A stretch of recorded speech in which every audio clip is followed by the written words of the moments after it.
అందరికీ నమస్కారం and welcome to the point. కాస్త సస్పెన్స్ క్రియేట్ చేసిన వైఎస్ఆర్ తెలంగాణ పార్టీ మొత్తానికి ఏం జరిగిందో చూస్తున్నాం. ఆ పార్టీ అధ్యక్షురాలు వైఎస్ షర్మిల రాజకీయ ప్రస్థానం చివరికి కాంగ్రెస్కి చేరిన పరిస్థితులు కొన్నాళ్ళుగా చూస్తున్నాం. దీనివల్ల ఆమెకు రాజకీయంగా ఎంత లాభమో తెలియదు, కానీ కాంగ్రెస్ అధిష్టానం పెద్దలు మాత్రం మరోసారి ఏపీ ముఖ్యమంత్రి వైఎస్ జగన్మోహన్ రెడ్డికి కొంత వ్యతిరేకంగా నష్టం కలిగించే విధంగా కుట్ర చేస్తున్నట్టు విశ్లేషకులు అంచనా వేస్తున్నారు. దీనికి తెలుగుదేశం పార్టీ అధినేత చంద్రబాబు అండదండలు ఉన్నాయా అంటే బహుశా ఉండవచ్చు. గతంలో ఉన్న రాజకీయ పరిణామాలు చూస్తే అదే అనిపిస్తోంది అని కూడా కొంతమంది అంటున్నారు. అండ్ ఇంతకీ షర్మిలను నడిపిస్తోంది ఎవరు? ఆమె ఎవరి కుట్రలో ఇరుక్కున్నట్టు మనం భావించాలి? ఇది కుట్రైనా నిజంగా? అలాగే ఇలా చాలా ప్రశ్నలు మనకు వినిపిస్తున్న ఈ టైంలో వైఎస్ షర్మిల కాంగ్రెస్ పార్టీ చేరికపై ఏపీ మంత్రి పెద్దిరెడ్డి చాలా ఆసక్తికర వ్యాఖ్యలు కూడా చేశారు. కాంగ్రెస్ పార్టీలో ఎవరు ఉన్నా ఏపీ సీఎం వైఎస్ జగన్మోహన్ రెడ్డికి వ్యతిరేకంగా ఎవరు పనిచేసినా ఎవరు మాట్లాడినా కూడా తాము ప్రతిపక్షంగానే చూస్తామని చెప్పి అన్నారు. అంటే ఇకపై షర్మిల ఏపీ గవర్నమెంట్కి ప్రతిపక్షం, అంటే వైఎస్ఆర్ కాంగ్రెస్ పార్టీకి ప్రతిపక్షంగానే భావించాలా మనం అని అంశంపై మాట్లాడబోతున్నాం. ఇంతకీ ఆమె వల్ల టీడీపీకి లాభమా నష్టమా? ఇదే అంశంపై to the point. AP needs YS Jagan అంటున్నాం, డస్ ఏపీ నీడ్ షర్మిల అనే టాపిక్ పై కూడా మాట్లాడబోతున్నాం. మనతో పాటు ప్రస్తుతం అందరికీ సుపరిచిత వైఎస్ఆర్ కాంగ్రెస్ పార్టీ నాయకులు ఎమ్మెల్సీ దువ్వాడ శ్రీనివాస్ గారు జాయిన్ అవుతున్నారు జూమ్లో. నమస్కారం సార్. నమస్కారం స్వప్న గారు, జకీర్ గారు నమస్కారం. అలాగే మనకి ఐ డ్రీమ్ స్టూడియోస్లో ఉన్నారు సీనియర్ జర్నలిస్ట్ విశ్లేషకులు జకీర్ గారు. So first of all Srinivas గారు, జరుగుతున్న పరిణామాలు ఏమనిపిస్తుందండి? ఎంతైనా ఒక కుటుంబంలో ఒక జాతీయ పార్టీ స్థాయిలో ఇంతటి ఒక ఆలోచనతో కూడిన కుట్ర జరుగుతోందని చెప్పి కొంతమంది అంటున్నారు. స్వప్న గారు, నేను నా పర్సనల్ గా కూడా నేను చెప్తాను. ముందు నేను కాంగ్రెస్ పార్టీకి చెందినటువంటి కార్యకర్తను. అవును, విద్యార్థి రాజకీయాల నుంచి కూడా నేను కాంగ్రెస్ పార్టీలోనే ఉన్నాను, కాంగ్రెస్ పార్టీలోనే నడిచాను. రైట్. మేమేమనుకునేవాళ్ళం తెలుసా? చనిపోతే కాంగ్రెస్ పార్టీ జెండా కప్పుకోవాలి అన్నటువంటి ఆశతో ఉండేవాళ్ళు. అలాంటి కాంగ్రెస్ పార్టీ ఆంధ్రప్రదేశ్ ప్రజలకి సర్వనాశనం చేసినటువంటి చరిత్ర.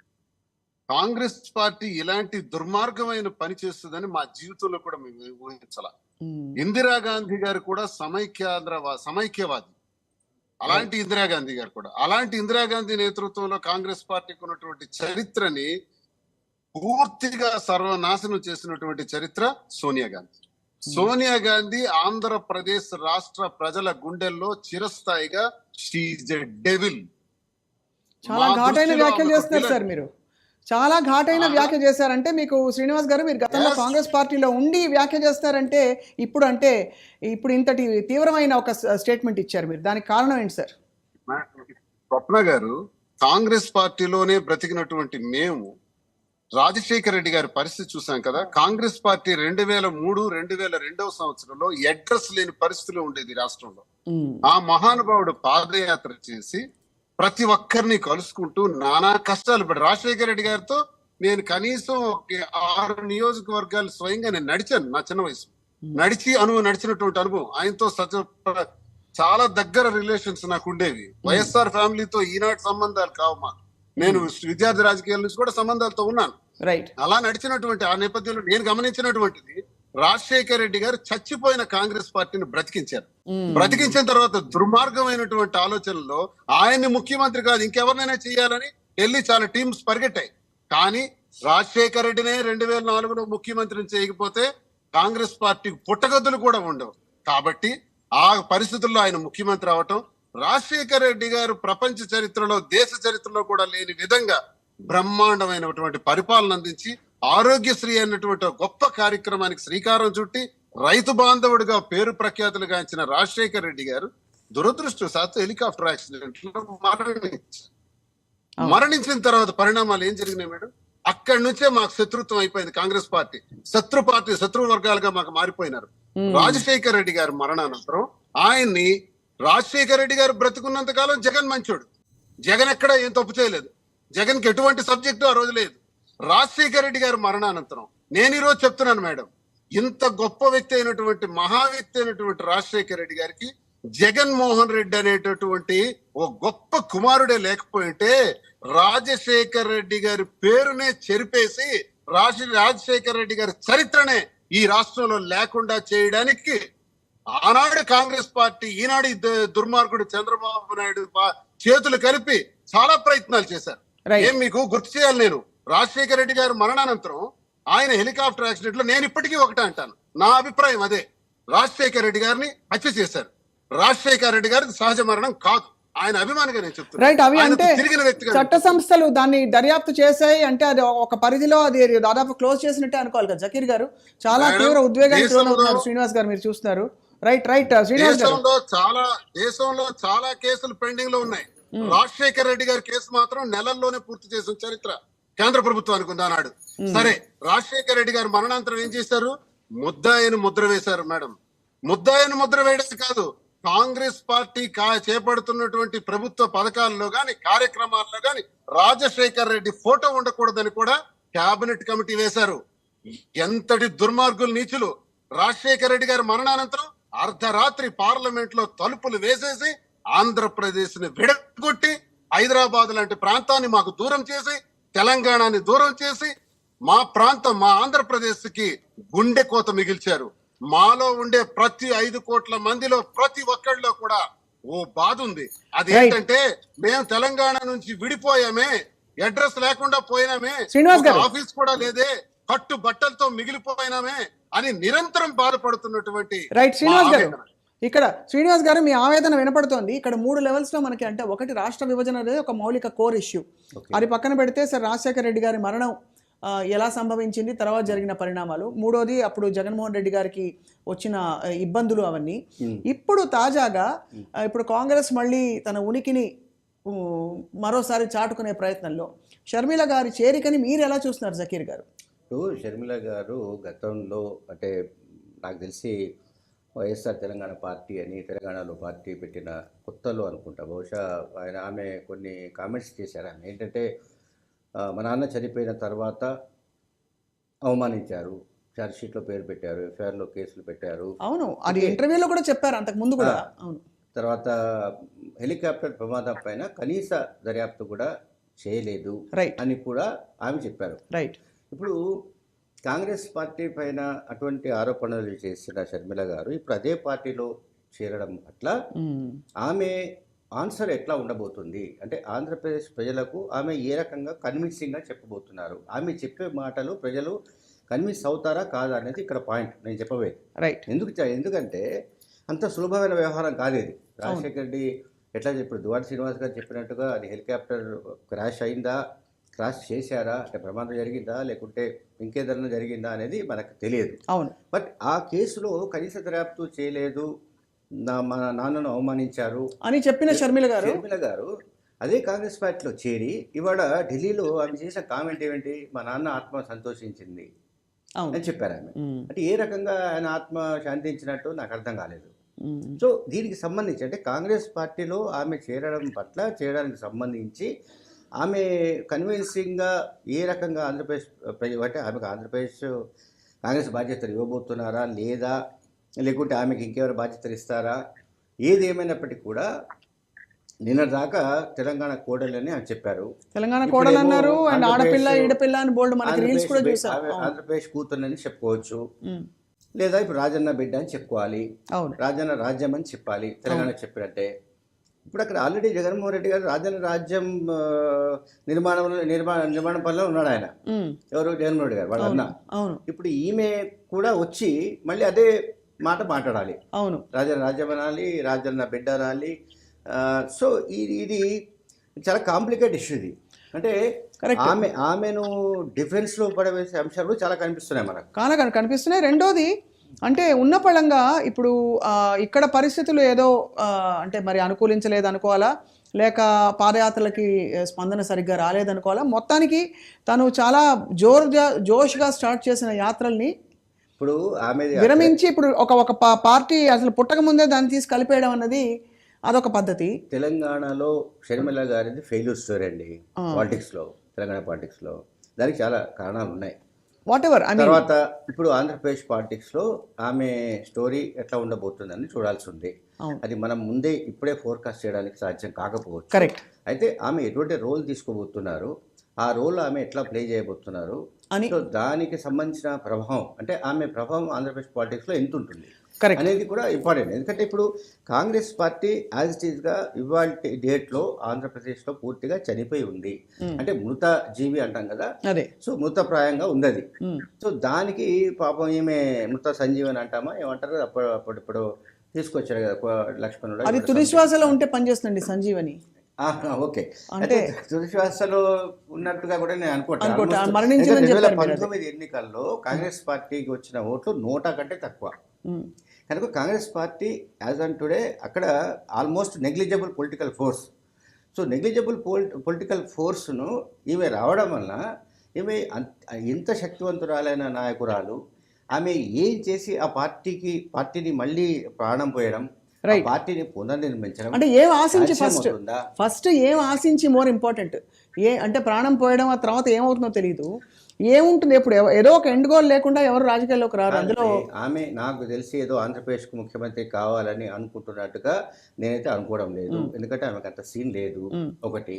ప్లస్ ఇంకోటి ఏంటంటే ఆమె రాజకీయాల్లో ఉండాలనుకున్నారు, రాజకీయాలు చేయాలనుకున్నారు. అవును ఇవాళ మీరు వైవి సుబ్బారెడ్డి కానీ పెద్దిరెడ్డి రామచంద్రెడ్డి కానీ వాళ్ళు చెప్పిన మాటలో ఒక పాయింట్ ఉంది. ఏంటంటే వాళ్ళు చెప్పింది వైసీపీలో స్థానం లేని కారణంగానే ఆమె తెలంగాణకు వెళ్ళిపోయారు. అక్కడ ఒక పార్టీని స్థాపించి ఆ తర్వాత ఆ పార్టీని ఇప్పుడు కాంగ్రెస్ పార్టీలో చేరారు. అవును ఓకే, సో వైసీపీలో ఆమెకు స్థానం ఎందుకు లేదు ఏమిటనేది ఆమెకు సంబంధించిన విషయం. అవును అట్లాగే జగన్మోహన్ రెడ్డి గారికి సంబంధించిన విషయం, Correct. అంటే ఆ కుటుంబానికి సంబంధించిన విషయం. అవును ఇప్పుడు ఈ కుటుంబాలనే చీల్చిపారేయడం, మనుషులు కూడా పారేయడం, కుట్రలు కుతంత్రాలతో రాజకీయాలు చేయబోతున్నారు, మరిన్ని అబద్ధాలు చేస్తారు, మరిన్ని మోసాలు చేస్తారని జగన్మోహన్ రెడ్డి గారు నిన్ననే చెప్పారు. ఉమ్. ఇది కాకినాడ సభలో. అవును అవును ఓకే, ఆ కాంటెక్స్ట్లోనే అవును. ఫ్యామిలీస్ని కూడా చీల్చడానికి వెనకాడారు. అటువంటి కుత్సితమైన రాజకీయాలు, కుట్రపూరిత రాజకీయాలు వీళ్ళు చేయడానికి సిద్ధంగా ఉన్నారని చెప్పారు. దీనికి సపోర్టింగ్గా అంటే జగన్మోహన్ రెడ్డి గారు ఏదైతే వ్యాఖ్యలు చేశారో రైట్ దానికి సపోర్టింగ్గా నేను ఒక విషయం చెప్పబోతున్నాను. ఏంటంటే షర్మిల గారు హైదరాబాద్ నుంచి కడపకు, కడప నుంచి గన్నవరంకు, ఏదైతే అట్లాగే గన్నవరం నుంచి ఢిల్లీకి ఉపయోగించిన విమానం అది ఎవరిది అంటే సీఎం రమేష్, చంద్రబాబు నాయుడు సన్నిహితుడు, మిత్రుడు, ఏదో వాటెవర్ భాగస్వామి, ఏదో అనండి వ్యాపార భాగస్వామి, సీఎం రమేష్కు సంబంధించిన Rithwik green power aviation private limited సంస్థకు సంబంధించిన విమానాన్ని ఆమె ఉపయోగించారు. రైట్ సో దీన్ని బట్టి అంటే సీఎం రమేష్ అనే వ్యక్తి చంద్రబాబు నాయుడుకు తెలియకుండా ఈ విమానం నడిపించి ఉంటాడని నేను అనుకోవడం లేదు. అంటే దీని వెనుక చంద్రబాబు నాయుడు సూత్రధారి అనుకుంటున్నారు. రైట్, చాలా కీలక పాయింట్ అందించారు. కానీ ఏదేమైనా శ్రీనివాస్ గారు, మీరు అంటే ఈ కుటుంబాన్ని ఎంతో కాలంగా చూస్తూ వచ్చారు. అండ్ ఒక సమయంలో అన్న వదిలిన బాణాన్ని అని చెప్పిన షర్మిల ఈరోజు దాదాపు ఈ పరిణామాలు పర్యవసనాలు తెలిసి కూడా, అంతే ఓ రాజకీయ కుటుంబానికి చెందిన బిడ్డగా తనకు అన్ని తెలుసు పరిస్థితులు ఏమిటని. అలాంటి పరిస్థితుల్లో ఇలాగా ఒక ఎవరి చేతిలోనో పావు అవ్వడం అన్నది, దీన్ని ఎలా చూస్తున్నారు సార్ మీరు? ఏం ఆశిస్తున్నారా వారిని అనుకుంటున్నారు మీరు? ముందుగా వైఎస్ఆర్ అభిమానిగా మాకు జగన్మోహన్ రెడ్డి గారు, షర్మిలమ్మ గారు ఇద్దరు కూడా పెళ్ళిలే. అవును, వైఎస్ఆర్ గారు కుమారుడు కుమార్తెగా వాస్తవం. గౌరవిస్తారు. అయితే రాజశేఖర్ రెడ్డి గారి మరణానంతరం జరిగినటువంటి 600 మంది మరణాలు అంటే గుండె క్షోభతో గుండె జబ్బు వచ్చి ఆ గుండె ఆగి మరణించినటువంటి వాళ్ళు, అవును, అలాగే చాలా మంది శోక సముద్రంలో మునిగిపోయినటువంటి వాళ్ళు. ఆ రోజే గాని జగన్మోహన్ రెడ్డి ఒకే ఒక్క వ్యక్తి బయటికి అడుగు పెట్టి ఆ 600 కుటుంబాలని ఓదార్పు ద్వారా పరామర్శించకపోయి ఉంటే, మాలాంటి అభిమానులందరికీ ఆయన ఒకసారి కనబడేటట్టు జరగకపోయి ఉంటే మేమేమై ఉండేవాళ్ళం? కాంగ్రెస్ పార్టీ సాంప్రదాయ ఓటు ఏమై ఉండేది? కాంగ్రెస్ పార్టీ సాంప్రదాయ ఓటు పూర్తిగా వైఎస్ఆర్ కి జరిగినటువంటి అన్యాయానికి, ఆయనకి ముద్దాయిగా ముద్ర వేసినటువంటి ద్రోహానికి ఆయన పేరుతో ఆయన కుమారుడు ఎప్పుడైతే వచ్చారో ఆయనకు పూర్తిగా మద్దతుగా నిలబడిపోయింది కాంగ్రెస్ పార్టీ సాంప్రదాయ ఓటర్. అందుకే మీకు నేను చెప్పాను, నేను కాంగ్రెస్ పార్టీకి చెందినవాడిని. వైఎస్ జగన్మోహన్ రెడ్డి గారికి కేవలం వైఎస్ఆర్ మీద ఉన్నటువంటి, వైఎస్ఆర్ కి జరిగినటువంటి అన్యాయానికే ఈ రాష్ట్రంలో ఉండే 5 కోట్ల మంది ప్రజల్లో కాంగ్రెస్ పార్టీ సాంప్రదాయ ఓటర్ ప్రతి ఒక్కరు కూడా జగన్మోహన్ రెడ్డి గారికి అండగా నిలబడే ఆయన ముఖ్యమంత్రిని కూడా చేశారు. తండ్రికి జరిగిన అన్యాయానికి, ఆ కుటుంబానికి జరిగిన అన్యాయానికి జగన్మోహన్ రెడ్డి లేకపోయింటే మాలాంటి వాళ్ళ పరిస్థితిని కూడా అడ్రస్ లేకుండా అయిపోయింది. జగన్మోహన్ రెడ్డి గారు జరిగిన అన్యాయంతో తండ్రి మరణించిన తర్వాత చనిపోయిన కుటుంబాలకి పరామర్శించడానికి వెళ్తాను మేడం, ఒక అవకాశం ఇవ్వండి అని ఢిల్లీ వెళ్ళారు. ఆ రోజు వెళ్ళేటప్పుడు షర్మిల గారు ఉన్నారు, అమ్మగారు గేట్ ఉన్నారు, దగ్గర విజయమ్మ గారు నిలబెట్టారని ఉన్నారు, ఇంటర్వ్యూలో సార్ కూడా చెప్పారండి. గేట్ దగ్గరే నిలబెట్టేశారు, అసలు లోపల కూడా రానివ్వలేదు. నిలబెట్టి అవమానపరిచారు మేడం. అవును. అవమానపరిస్తే ఆ అవమానాన్ని భరించలేక, ఏ మేడం తండ్రి కోసం మరణించిన కుటుంబాలకు వాదార్పు చేయొద్దా? జిల్లా లెవెల్లో అందరినీ పిలిపించేసి అక్కడ మాట్లాడేసి పోవాలా? ఇదే సజెషన్, వాళ్ళు ఇచ్చే సజెషన్. ఆయన ఏమన్నారు, నేను వాళ్ళు వెళ్తే తప్పేంటి అని అన్నారు. చిన్నపిల్లాడు అప్పటికి వెళ్తున్నాడు, 35-36 సంవత్సరాల వయసు. ఆ వయసులో తండ్రి గురించి చనిపోయిన వాళ్ళకి చనిపోయిన కొద్ది రోజుల్లోనే ఆ కుటుంబాలకు వెళ్ళాలనుకుంటే వద్దు అని ఆంక్షలు పెడతారా? ఏంటంత కక్ష, ఏంటంత కక్షాదింపు చర్యలు? అవన్నీ మర్చిపోతాం అనుకుంటున్నారా? రాష్ట్ర ప్రజలు మర్చిపోయారు అనుకుంటున్నారా? అలా జరిగినటువంటి అన్యాయంలో నేను నాన్నకు చనిపోయిన వాళ్ళ గురించి వెళ్ళకపోతే నేను ఎలా కొడుకుని అనిపించుకుంటాను? ఆ కుటుంబాలకు నేను ఎలా నిలబడినట్టు అవుతాను? రాజన్న రాజ్యం మళ్ళీ సరే ఎలా నేను శ్రీనివాస్ గారు, కలిగిన వాడిని అవుతాను? ఈ పరిణామాలు ఇంకా ప్రజలకు గుర్తు సార్. ఇప్పుడు ఆ పరిస్థితుల నుంచి బయటపడి కాంగ్రెస్ నుంచి బాగా దూరం అయిన తర్వాత ఇప్పుడు ఈయన జకీర్ గారు చెప్పినట్టుగా ఒక సీఎం రమేష్ గారికి సంబంధించిన ఒక విమానం వేసుకుని ఇట్నుంచి అటు ఢిల్లీ దాకా వెళ్ళడం అన్నది, ప్లస్ ఈ రాజకీయ పరిణామాలు ఏవైతే ఇప్పుడు జరుగుతున్నాయో దాన్ని మీరు ఎలా చూస్తున్నారు సార్? మేడం మీకు ఒక మాట చెప్పాలి. ఏ రోజైతే రాజశేఖర్ రెడ్డి మీద ముద్దాయిగా ముద్ర వేశారో, ఏ రోజైతే జగన్మోహన్ రెడ్డి గారిని 16 నెలల పాటు జైలుకి పంపించారో, ఏ రోజైతే జగన్మోహన్ రెడ్డి గారి కుటుంబానికి నానా ఇబ్బందులు గురి చేసి ఆయన కష్టాలకు గురి చేశారో, వాటి వెనక ప్రధానమైనటువంటి హస్తం చంద్రబాబు నాయుడుది, కాంగ్రెస్ పార్టీ. ఈ రెండు చేతులు కలిపే జగన్మోహన్ రెడ్డి గారిని టార్గెట్ చేసి పడేసినారు. ఆ కుటుంబానికి నానా హింసలకు గురి చేశారు. అలాంటి కష్టాల నుంచి ధీరోదాత్తమైనటువంటి మనసుతో చిన్న వయసులో కూడా 36 సంవత్సరాల వయసులో గొప్ప ధైర్యంతో, ఏ మానవుడు చేయలేనటువంటి ధైర్యంతో ముందడుగు వేసినటువంటి మగాడి జగన్మోహన్ రెడ్డి. ఆ జగన్మోహన్ రెడ్డి గారు సాధించిన సాధనలో, కృషిలో ఫలితమే ఈ రోజు రాష్ట్ర ముఖ్యమంత్రిగా అందరూ ఆయనకి ఈ రోజు ముఖ్యమంత్రి చేయటం, రాజన్న పథకాలన్నీ కూడా అమలు చేయటం, రాజన్న పేరుతోనే ఈ రోజు రాష్ట్ర ప్రభుత్వం బ్రహ్మాండంగా నడవటం అనేది జరుగుతున్నటువంటి ఈ తరుణంలో షర్మిల గారు ఆ కుటుంబ సభ్యులైనప్పటికీ కూడా ఎన్ని ద్రోహాలు చేసినటువంటి, రాష్ట్ర ప్రజలకు ద్రోహం చేసిన కాంగ్రెస్ పార్టీ, వైఎస్ఆర్ కుటుంబాన్ని ద్రోహం చేసిన కాంగ్రెస్ పార్టీ, ఆ కాంగ్రెస్ పార్టీ గుమ్మంలోకి వెళ్లి నిలబెట్టడం అన్నది వైఎస్ఆర్ అభిమానిగా నేను జీర్ణించుకోలేకపోతున్నాను. నేను జీర్ణించుకోలేను. రైట్ జకీర్ గారు, ఇది నిజంగానే ఇప్పుడు ముందు మరి దీని పరిణామాలు ఎలా ఉండబోతున్నాయి? షర్మిల గారి రాకతో మీరు అన్నట్టుగా నిజంగా చంద్రబాబే నడిపిస్తూ ఉంటే మరి అటు పవన్ కళ్యాణ్ గారు ఏమవుతారు, బీజేపీ ఏమవుతుంది, తర్వాత అసలు ప్రతిపక్షం ఎవరెవరు ఉంటారు? ఇప్పుడు ఏముందంటే కాంబినేషన్స్ చాలా కనిపిస్తున్నాయి కదా. ఒకటి TDP plus Janasena plus BJP ఒక combination, plus Congress plus TDP plus Janasena ఇంకో కాంబినేషన్. ఇది ఎలా ఉందంటే సార్, చెప్తానండి ఒక సెకండ్, ఇంకో అయిపోలేదు ఇంకా. చెప్పండి. ప్లస్ కాంగ్రెస్ ప్లస్ లెఫ్ట్ అంతే, ఇది ఒక కాంబినేషన్. ఇవి రకరకాల కూటములు, రకరకాల కాంబినేషన్ సంబంధించిన చర్చ కూడా జరుగుతుంది.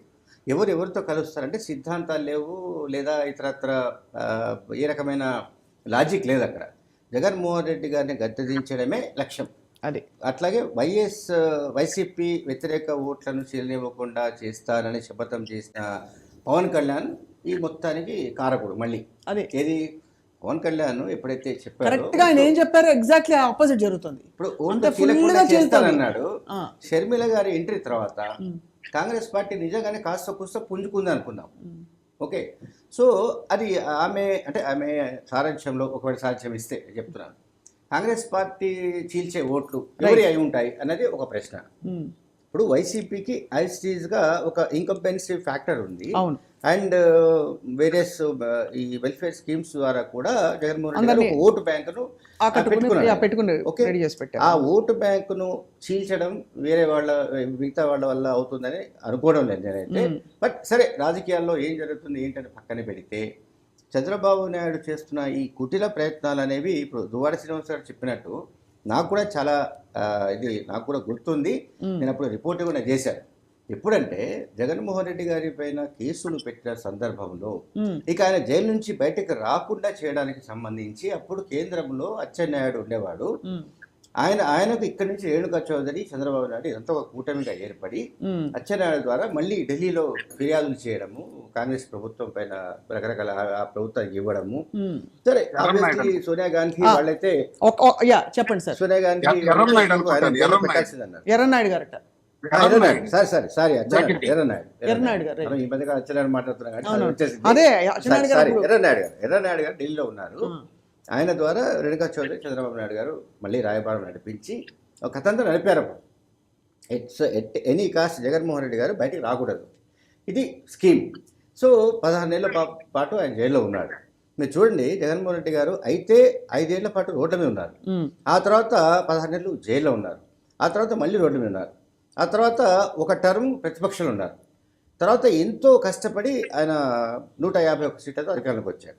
సో ఇది మొత్తంగా కూడా ఏంటంటే నేను అనుకునేది పక్కాగా జగన్మోహన్ రెడ్డి గారికి కష్టార్జితం ఏది ఈ అధికారం రావడం అనేది. ఖచ్చితంగా వైఎస్ రాజశేఖర్కి సంబంధించిన లెగసీ అనండి, వైఎస్ రాజశేఖర్ అమలు చేసిన సంక్షేమ పథకాలకు సంబంధించిన ఇష్యూస్ అనండి, ఫ్యాక్టర్స్ అనండి, లేకపోతే ఇంకేదైనా అనండి, బట్ ఎన్ని ఉన్నా కూడా దాన్ని ఒక పార్టీని పెట్టి నడపగలిగిన సామర్థ్యం ఉండాలి, ఒక గోల్ ఉండాలి, ఏదో ఒక రోజు ఈ రాష్ట్రానికి ముఖ్యమంత్రి కావాలన్న ఆ ఎజెండా ఉండాలి, ఆ టార్గెట్ సక్సెస్ కావాలన్నది ఉండాలి. పవన్ కళ్యాణ్ అది లేదు, నన్ను సీఎం చేయడం అనట్లేదు. చూడండి, ఇప్పుడు రేపు పొద్దున షర్మిల గారు అంటారా తెలియదు. చంద్రబాబు నాయుడు అయితే నేను ముఖ్యమంత్రి కాకపోతే అసలు అసెంబ్లీలోకి అడుగుపెట్టారు ఆయన చెప్తున్నాడు. ఆయన ఏమవుతుంది ఆయన పాప తెలియదు. పవన్ కళ్యాణ్ ఎప్పుడు నేను సీఎం అని అనట్లేదు కదా, నేను సీఎం అవుతానని ఆయన ఆ రకంగా ఏమేంటి ఆయన ఒక రోడ్ మ్యాప్ వేసుకొని పనిచేయడం లేదు కూడా. ఆయన చంద్రబాబు నాయుడు కోసం పనిచేస్తున్నాడు, అది అయిపోయింది క్లియర్. ఇంకా ఇప్పుడు మధ్యలో జై భారత్ నేషనల్ పార్టీ పేరు మీద సిబిఐ మాజీ జాయింట్ డైరెక్టర్ ఒక పార్టీ పెట్టాడు. అవును. సో ఇదంతా ఏంటంటే ఆంధ్రప్రదేశ్ ప్రజాశాంతి పార్టీని మీరు అలా తీర్చేయడానికి లేదండి. కేఏ పాల్ పార్టీ. అవును. ఎందుకండి కామెడీ వ్యవహారాలు, సీరియస్ డిస్కషన్ జరుగుతుంది. కేఏ పాల్ ఒక కమెడియన్, ప్రజలకు వినోదాన్ని పంచుతారు పాప. వినోదాన్ని ఆయన పంచచ్చు, కానీ మీరు వచ్చిన అంటే ఇప్పుడు నిన్న మొన్న ఊరికే వచ్చిన కొన్ని పార్టీలు లేదు, ఇప్పుడు కొత్తగా మళ్ళీ మేము పుడతామని చెప్పి రెడీ అవుతున్న ఒక జాతీయ పార్టీ, అందరికీ సమాన అవకాశాలు ఉన్నట్టే కదండి మరి రాజకీయ బరిలో. మీరు ఎలా తీసేస్తారు?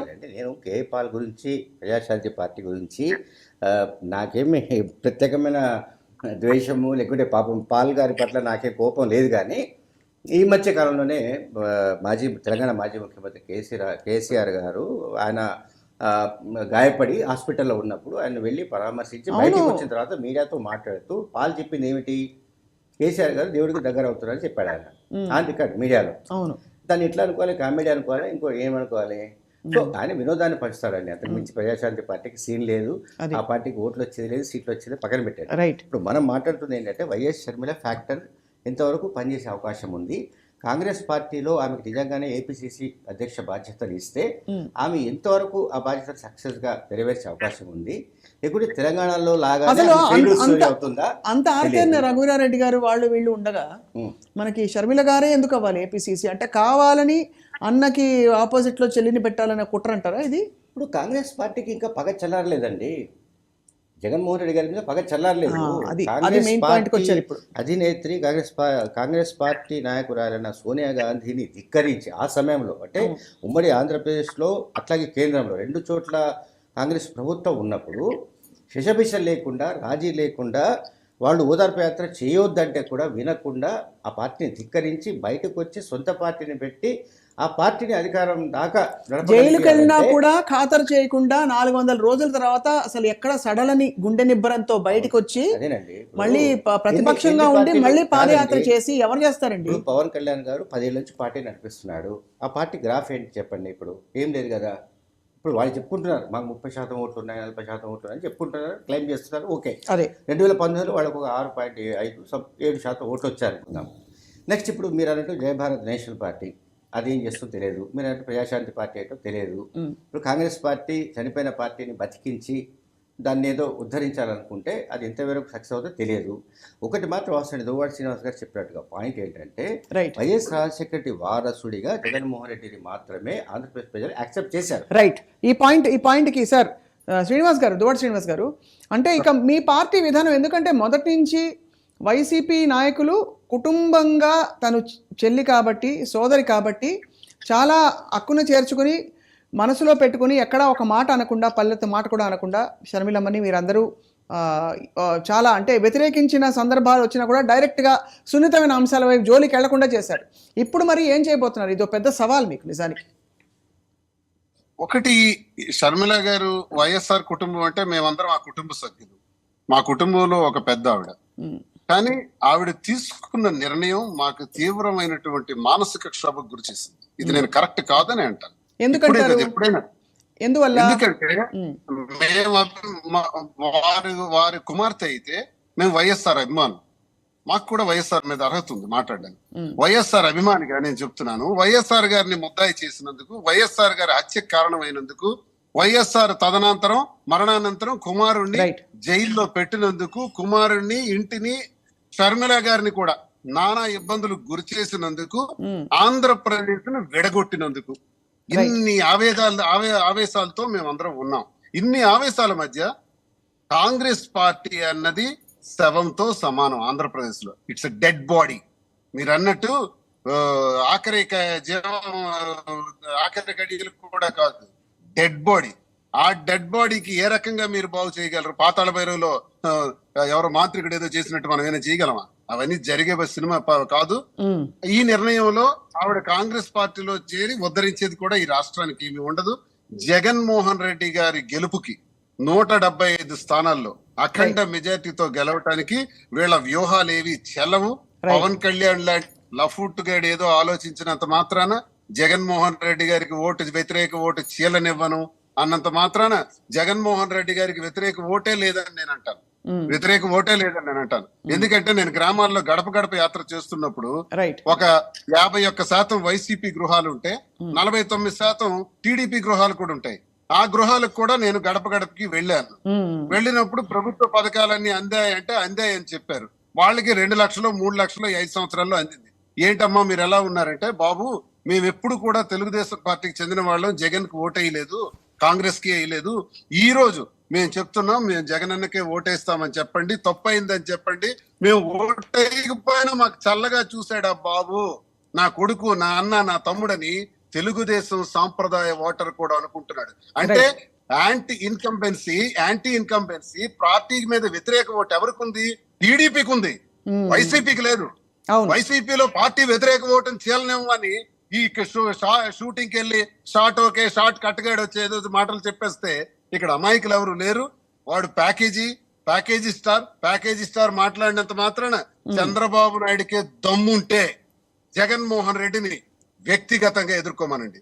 40 years ఇండస్ట్రీ కదా, 14 సంవత్సరాలు ముఖ్యమంత్రి కదా, చిన్న పిల్లాడు 50 సంవత్సరాల పిల్లాడి మీద ఇన్ని ఎత్తుగడల, ఇన్ని మోసాల, ఇన్ని కుట్రల, ఇన్ని నీచమైన ఐడియాల. నీ సిగ్గు, నీ బ్రతుకు, నీకు సిగ్గు లేదు? ఆ పిల్లాడి మీద 40 సంవత్సరాల హిస్టరీ అనుకునేవాడివి ఆఖరికి పవన్ కళ్యాణ్ గారి ఇంటికి వెళ్ళిపోయి వాడి కాళ్ళు పట్టేసి, ఆ పవన్ కళ్యాణ్కి ఎమ్మెల్యే అయ్యే బ్రతుకు కూడా లేదు. ఎమ్మెల్యే అవ్వాలంటే తెలుగుదేశంతో చేయి కలపాలి. అతని వాళ్ళు 1000-2000 ఓట్లు వస్తే ఆ ఓట్ల వేళ ఒక 10 సీట్లు గెలవాలి. ఆ దిక్కుమాలిన ఆలోచనతో చంద్రబాబు నాయుడు ఉన్నాడు. చంద్రబాబు నాయుడు నేను ఈ రోజు చెప్తాను చూడండి. చంద్రబాబు నాయుడికి పవన్ కళ్యాణ్ చాలా సార్లు అన్నాడు, వాడి కొడుకు జిల్లాకి 1000 కోట్లు సంపాదించాడు. చంద్రబాబు నాయుడు అంతు తెలుస్తాను. నా తల్లిని తిట్టినటువంటి చంద్రబాబు నాయుడు ఈస్ట్ వెస్ట్ లో 15 స్థానాలకి నేను అవకాశం ఇస్తే నన్నే మోసం చేస్తాడా అన్నాడు. మళ్ళీ వాడి దగ్గరికే వెళ్ళాడు. వాడు చంద్రబాబు నాయుడు బుట్ పాలిష్ చేస్తున్నాడు, లోకేష్ బట్టలు ఉతుకుతున్నాడు. వాళ్ళకి సిగ్గు, లజ్జ, శరం లేదు. ఆ రోజు మీకు చెప్తాను చూడండి, రిజల్ట్ వచ్చిన సాయంత్రమే పవన్ కళ్యాణ్కి చంద్రబాబు నాయుడు అపాయింట్మెంట్ కూడా ఇవ్వడు. అలాంటి నీచమైనటువంటి తత్వం కలిగినటువంటి చంద్రబాబు నాయుడు వీళ్ళ జగన్మోహన్ రెడ్డి కాలి ధూళిని కూడా కనీసం కనిపించలేరు. జగన్మోహన్ రెడ్డి గారికి ఎన్ని శక్తులు ఒకటైనా ఏమీ చేయలేరు. అఖండ మెజార్టీతో జగన్మోహన్ రెడ్డి గారు గెలుస్తారు. కాంగ్రెస్ పార్టీకి రాష్ట్రంలో అడ్రస్లు కూడా ఉండవు. Dead body. Sonia Gandhi is a devil, that party is a dead body in Andhra Pradesh. Right. Duvvada Srinivas గారు చాలా ఉద్వేగంగా మాట్లాడారు సార్. కానీ మీ అంటే వ్యక్తిగతంగా మీ ప్రయాణం ద్వారా అలాగే మీ రాజకీయ జీవితంతో మీరు చూసిన విషయాలు, చాలా విషయాలు పంచుకున్నారు. ఇవాళ కంక్లూడ్ చేసేలోపు జకీర్ గారు, సో ఫైనలీ ఏం చెప్పదలుచుకున్నారు సార్? ఇది అంటే ఆల్మోస్ట్ ఒక కుటుంబంలో ఈ కుట్ర పెడుతున్న సోనియా గాంధీ గారా, చంద్రబాబు నాయుడు గారా, ఇద్దరు కలిసారా, ఇద్దరు కలిసి ఉండాలని అనుకోవాలి? అందరూ కలిసే ఉన్నారండి, అందరు కలిసే ఉన్నారు. అందరూ కలిసి ఉన్నారు. ఇప్పుడు ఒక్క జగన్మోహన్ రెడ్డి గారిని ఓడించడానికి ఇంతమంది కలిసి వాళ్ళ పార్టీల సత్తా వ్యక్తిగతంగా ఒంటరిగా సరిపోదని గ్రహించుకుని కలిసే ప్రయత్నం చేస్తున్నారంటారు. ఇప్పుడు జగన్మోహన్ రెడ్డి గారిని ఓడించాలంటే ఇప్పుడు గోదావరిలో కొట్టుకుపోతున్నప్పుడు ఏదో దొరికితే గట్టిపూచ దొరికినా కూడా పట్టుకుంటారు అన్నట్టుగా ఇప్పుడు పవన్ కళ్యాణ్ చంద్రబాబు నాయుడు ఏం చేస్తున్నాడంటే షర్మిలని కాంగ్రెస్లోకి తీసుకురావడం ద్వారా వైసీపీకి సంబంధించిన ఓట్లలో అంటే వైసీపీకి పడే ఓట్లలో చీలిక తీసుకురావచ్చు అనేది యాంటీ ఇన్కంబెన్సీ అదే కదా ఉద్దేశం క్లియర్ కదా. సో ఒకటేమో వైసీపీ వ్యతిరేక రాజకీయ శక్తులని ఏకమవ్వడము, రెండోదేమో వైసీపీకి పడే ఓట్లలో ఆమె కూడా వైఎస్ రాజశేఖర రెడ్డి బిడ్డ కనుక కొన్ని ఓట్లు అటువైపు కూడా షిఫ్ట్ అవుతాయి అనే ఒక భ్రమ, నమ్మకం, అనుమానం ఏదో వాళ్ళకు ఉంది, రైట్ సంథింగ్. సో దాంతో వాళ్ళు చంద్రబాబు నాయుడు, సోనియా గాంధీ వీళ్ళంతా మాట్లాడుకుని వ్యవహారం నడిపినట్టుగానే కనిపిస్తుంది. 2018లో ఏం జరిగిందంటే తెలంగాణలో మహాకూటమి అని పెట్టారు. కాంగ్రెస్, తెలుగుదేశం, ఆ పార్టీ ఈ పార్టీ అని పెట్టి ఒక కిచిడి కూటమి పెట్టారు. చివరికి అది బోల్తా పడింది, పోలింగ్ ఈవీఎంల దగ్గర బోల్తా కొట్టింది. అది వాళ్ళకి ఏమీ రాలేదు, ఫెయిల్ అయిపోయింది. టీఆర్ఎస్ పార్టీ ఇక్కడ పవర్లోకి వచ్చింది సెకండ్ టైం 2018లో. సో అటువంటి ప్రయోగం మళ్ళీ అంటే డిఫరెంట్గా చేస్తున్నాడు చంద్రబాబు నాయుడు. ఒకటేమో పవన్ కళ్యాణ్తో కలిసి వెళ్ళాలని అనుకుంటున్నాడు, ఇంకొక వైపు కాంగ్రెస్ పార్టీ వాళ్ళతో మాట్లాడి షర్మిల జాయినింగ్ సంబంధించిన ఏర్పాట్లన్నీ అన్నీ కూడా పరోక్షంగా చేశాడు. సో ఇంకా ఇటువంటి ఎన్ని ప్రయత్నాలు చేయబోతున్నాడో, ఏం చేస్తారో ఏంటో మనకు తెలియదు. కానీ ఇదంత ఈజీగా అంటే ఎలక్షన్ ప్యాటర్న్ అంటే ఎలక్షన్ ఓటింగ్ అనేది డిఫరెంట్ అండి, రైట్. ఈ పొత్తులు, రాజకీయ ఎత్తుగడలు ఇవన్నీ కూడా వేరు. అవును, ఎవరు ఎన్ని అనుకున్నా ఇప్పుడు ఈస్ట్ వెస్ట్ చెప్తారు ఎగ్జాంపుల్. ఉభయ గోదావరి జిల్లాలు ఉన్నాయండి, అక్కడ 34 కాన్స్టిట్యూన్సీస్ ఉన్నాయి. ఇప్పుడు పవన్ కళ్యాణ్ ఏమనుకుంటాడంటే 34 మేము కొట్టేస్తాం అనుకుంటాడు. 34 కాదు కదా, మొత్తం ఆంధ్రప్రదేశ్ అంతా కలిపితే అవుట్ ఆఫ్ 175లో పవన్ కళ్యాణ్కు చంద్రబాబు నాయుడు 15-20 ఇస్తే గొప్ప అనే పరిస్థితిలో ఆయన ఉన్నాడు. ఆయనేమో నాకు ఉమ్మడి ఉభయ గోదావరి జిల్లాలోనే నాకు ఒక 20 కావాలంటున్నాడు ఆయన. సరే అవి ఎన్ని ఇస్తారు ఏంటని పక్కన పెట్టండి. సో పవన్ కళ్యాణ్ ఫ్యాక్టర్ ఎంత పనిచేస్తుందో చూడాలి. చంద్రబాబు నాయుడు పవన్ కళ్యాణ్ కలిసినా కూడా ఆ ఓట్లు కాపు సామాజిక వర్గానికి సంబంధించిన ఓట్లు అసలు షిఫ్ట్ అవుతాయా కావా అనేది ఒకటి చూడాలి. అండ్ ఇప్పుడు షర్మిల గారి ఫ్యాక్టర్ అంటే కాంగ్రెస్ పార్టీలో ఆమె ఎటువంటి మెరిపించే అవకాశం ఉంది, లేకుంటే తెలంగాణలో లాగానే ఆరిపోయే అవకాశం ఉందా, అసలు ఏం జరిగే అవకాశం ఉంది ఏమిటని చూడాలి. అయితే ఒకటి మాత్రం మనం చెప్పుకోవాలండి, ఏ మాట కామంటే ఏంటంటే ఆమెను ఇప్పుడు ఎవరైతే ఆర్కే రామకృష్ణారెడ్డి మంగళగిరి ఎమ్మెల్యే రామకృష్ణారెడ్డి తొలి ఎమ్మెల్యే అనుకుంటా, ఇది అటువైపు వైసీపీ నుంచి అటువైపు శర్మిల వైపు వెళ్ళారు. అవును, అట్లా నాకు తెలిసి వైసీపీ నుంచి ఎవరికైనా టికెట్లు రాకపోతే అందులో కొంతమంది చేరే అవకాశం ఉంది, నేను కాదనట్లేదు. అయితే వాళ్ళు పాత సామాన్ల లాంటి వాళ్ళ, లేకపోతే నిజంగానే వాళ్ళలో ఏదైనా పొటెన్షియాలిటీ ఉంటుందా, అయితే దానివల్ల అంటే నాకు తెలిసి అయితే ఇప్పుడు మనకి ఫిబ్రవరి నోటిఫికేషన్ రాబోతుంది, మార్చిలో పోలింగ్ కూడా జరగబోతుంది ఏపీ ఎలక్షన్స్. ఈలోగా సమయం ఎంత ఉంది, ఒక నెల 2 నెలలు కూడా లేదు. ఈ సమయంలో ఏం చేసేస్తారు షర్మిల చేసే అద్భుతాలు ఏముంటాయో ఎవరికి తెలియదు.